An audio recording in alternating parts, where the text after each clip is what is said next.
Quelques jours plus tard, moi et Lyle, son frère, qui s'était converti, étions ensemble, et il causait. Nous étions en train de pêcher sur le lac Kentucky, et il a dit, « Lyle, tu sais, nous devrions aller dire à une certaine femme âgée qui faisait partie de l'Église de Dieu d'Anderson.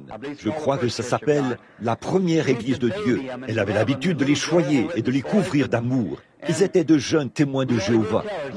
Et nous devrions aller lui dire, a-t-il dit, que nous avons été sauvés. Eh bien, dès qu'il a dit ça, le Saint-Esprit est venu, et je me suis levé dans le bateau où nous pêchions. Il a dit, « Ainsi dit le Seigneur, il y aura bientôt une résurrection d'un petit animal, et vous le verrez. » Je me suis dit, un petit animal?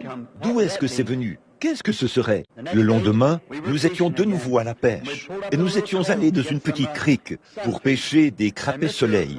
Et Lyle, le frère de M. Wood ici, a attrapé un petit crapet soleil, à peu près long comme ça, une petite brème. Je pense que c'est comme ça qu'on les appelle ici. Et le petit poisson avait avalé l'hameçon tout entier. Alors Lyle l'a simplement tenu comme ceci et il l'a tiré. En sortant, ce gros hameçon arrachait à la fois ses entrailles et ses bronchies. Il l'a jeté dans l'eau. Le petit poisson a frémi quelquefois et Lyle a exprimé quelque chose comme ceci. « Tu as joué ta dernière carte, mon petit. » Alors le petit poisson est resté là, sur l'eau, et le vent l'a poussé vers une petite crique pendant environ une demi-heure. J'étais en train de pêcher et tout à coup, du vallon s'est fait entendre le bruit d'un rugissement, comme celui qui s'est fait entendre ici l'autre soir. Le soleil brillait aussi fort qu'en ce moment et quand cela a frappé à l'endroit où je me trouvais, je me suis levé et j'ai parlé à ce petit poisson. Quelque chose a dit, parle à ce poisson mort.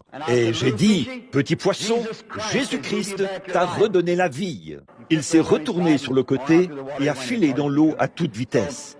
Donc, vous voyez, la simplicité de Dieu. Dans Marc 11, 24 et 25, nous y voyons qu'il a utilisé ces grandes puissances de Dieu sur un arbre, juste pour enseigner une leçon aux disciples. Il l'a utilisé sur un poisson.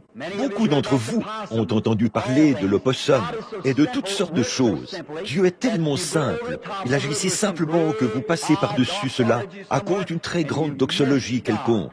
Et vous ne reconnaissez pas Dieu. C'est parce que vous ne regardez pas dans la simplicité afin de le voir.